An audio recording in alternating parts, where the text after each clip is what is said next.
Unconsciousness. I feel like I'm on the Sesame Street video. Unconsciousness. Anyway, let's look at this iceberg. You've seen this depicted many times where there's this little bit of ice on top of the water and a big iceberg below the water. And we understand that there's so much more below the surface.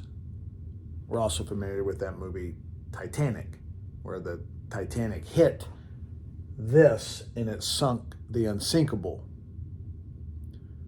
Well, let's look at this from the standpoint of our conscious mind and our unconscious mind.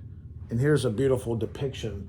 If we broke our mind up into two parts, a conscious mind and a subconscious mind. And the conscious mind is simply the part of the mind that we're aware of. Well, how does that happen? Well, our environment sends signals through our five senses, and then those five senses link up to cells in our brain, and they make associations, they make concepts, and then they come together, and then from those ideas, concepts, we make actions, we do things. So the sensory in, motor out. We're only aware of the things that our senses bring to us. And then when we're not aware, that conscious becomes subconscious. Now, our conscious mind could be called what we acquire over life, our educated mind, what we learn. And then our subconscious, other than being the ideas that we're not aware of, can also hold our instincts and urges, but inherited memories that we could pick up, let's just say, from our parents.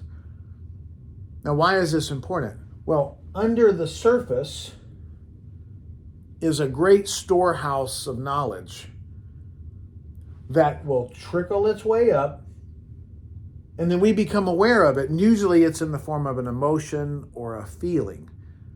And then what do most of us do? Well, we shove it back down. We push it back down for it to show up another day. Well, fixed ideas that are stored, they have baggage with them. And that baggage resurfaces, and if we continue to repress it and repress it, it will get expressed. It will get expressed in our body, or it'll get expressed in our environment, usually in the form of sickness, illness, complexes, manias, fears, angers, typically in a negative expression. So wouldn't you like to know what's in here? Wouldn't you like to know what's below the surface? Because just like this iceberg is not being pushed by the wind, it's being pushed by the currents. So the current underneath is moving this forward. The current underneath that's hidden in our subconscious mind is what's moving us in life. Our attempt is to help you bring this unconscious conscious so you can be aware of what's stored in there so you can change it. It could be a worthy practice. It could be worth knowing, because our negative actions, our destructive actions that we wish we didn't have, they can be removed. Remember, the great Apostle Paul says, I don't know why I don't do the things I know I should, and I do the things I know I shouldn't. Well,